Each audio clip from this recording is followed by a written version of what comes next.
What happened to German POWs after the Battle of the Bulge? What happened to German prisoners of war after the Battle of the Bulge? This question takes us into a lesser-known chapter of World War II history, particularly in the Benelux region. Following the German defeat in January 1945, tens of thousands of German soldiers were captured in the Ardennes. These soldiers faced a very different fate compared to the treatment of Allied prisoners during the conflict. Initially, these German prisoners were held in temporary camps. After some time, they were transferred to larger facilities or assigned to labor projects. The Benelux countries, especially Belgium and Luxembourg, utilized German prisoners extensively for post-war reconstruction.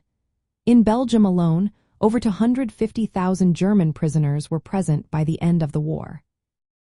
Many of these prisoners worked in coal mining and infrastructure repair. The mines in Wallonia and Flanders relied heavily on this labor to restart production. This was critical for rebuilding the economy of a nation ravaged by war. However, the conditions were tough. Prisoners faced inadequate food rations and basic medical care. While the treatment was not as brutal as what Allied prisoners experienced in German camps, the demands were still harsh. Many POWs worked long hours, often 12-hour days, with minimal caloric intake. Their living conditions were austere, with housing in converted barracks or makeshift camps that offered little protection from the elements.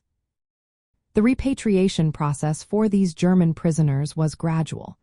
Many remained in the Benelux region until 1947 or 1948. This delay was due to labor needs and political considerations. Allied authorities wanted to prevent a rapid return of potential insurgents to post-war Germany. In contrast to the treatment of Allied prisoners, the Benelux authorities generally adhered to international standards for POWs. However, the urgency of post-war recovery often prioritized labor needs over ideal humanitarian conditions. The use of German prisoners in Reconstruction efforts left a lasting impact on the infrastructure and industry of the region. This period also influenced later discussions about wartime accountability and labor ethics in post-war Europe. The experiences of these prisoners highlight the complexities of war and its aftermath, especially in the context of the Benelux region's history.